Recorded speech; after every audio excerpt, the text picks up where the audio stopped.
Scarab Solutions Ancient Art Podcast. Please bear with me for a minute as I make a brief technical note. If episode 11, the Parthenon Frieze Part 2, was the last episode that automatically downloaded to your computer if you're subscribing to the podcast, then that's probably because I recently updated my podcast publishing software. Apple kindly decided to rename my podcast's RSS feed, the link that you use to subscribe, and there's not much I can do about it.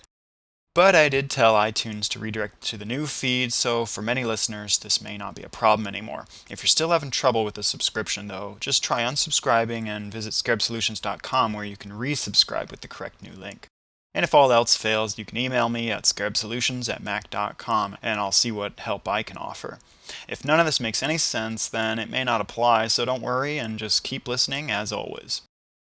So with that, in the past 3 episodes we studied the Parthenon Frieze on the Athenian Acropolis in comparison to the Parthenon reliefs at the Persian capital of Persepolis.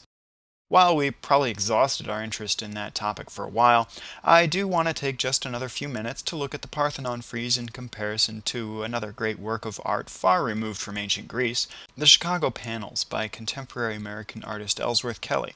But before we jump in, I need to correct a little mistake I made in episode 12.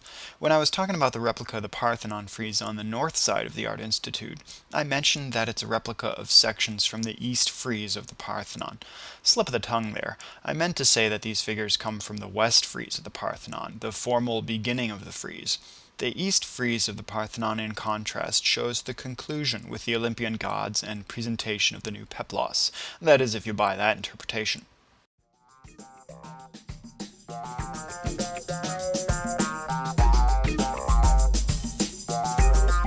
Described as a master of color and form, Ellsworth Kelly is well known for his quintessential style of large, carefully controlled areas of color, exuding a sense of purity in their simplicity.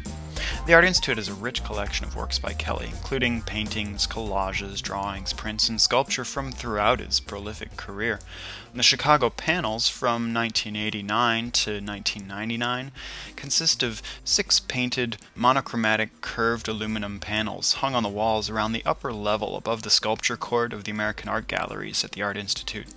Emphasizing pure color and shape, Ellsworth Kelly's works associate with the architectural setting around them. In the American Art Sculpture Court, the Chicago Panels interact not only with the walls on which the panels hang, but also the magnificent floor-to-ceiling classical Greek-style Doric columns along the balcony railing. The Chicago Panels were commissioned specifically for this interior space. There's no clear indication why they're called the Chicago Panels, but the shape and color of Kelly's artwork are often inspired by familiar objects and phenomena. When you stare at the panels long enough, you might just start to see the familiar shapes of Chicago's skyline. At least that's some people's take on it. Or maybe the many colors reflect a panel of Chicago's ethnic diversity. By nature of its formless quality, Kelly's artwork is very personal, engaging with the viewer and inviting you to participate in interpretation. And that's what this episode's all about, a personal experience. We recently explored the similarities between the Parthenon Frieze and the Parthenon in terms of the way one might have experienced the two works and their sites. Now I'd like to draw a comparison of personal experience between the Parthenon Frieze and the Chicago Panels.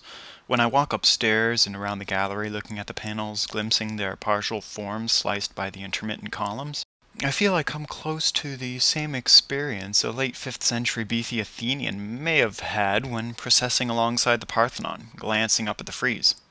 I mentioned last time that the Parthenon Frieze is a sort of Athenian self-portrait, mirroring the contemporary act of sacred procession at its feet. Sure, there's no sacred procession going on in the Art Institute galleries, not regularly at least, but if you see yourself or your city in the Chicago Panels, you might encounter a similar sense of personal patriotism.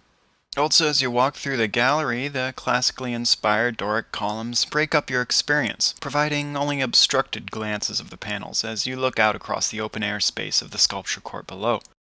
This almost strobe-like effect of brief, fractured glimpses provides a sense of animation to the panels.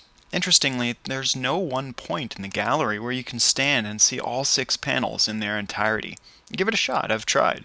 There's always at least just a little sliver of a panel hiding behind one of the columns. Just the same way on the Parthenon, the Doric colonnade breaks up your experience of the frieze, offering you only glimpses of the entire scene.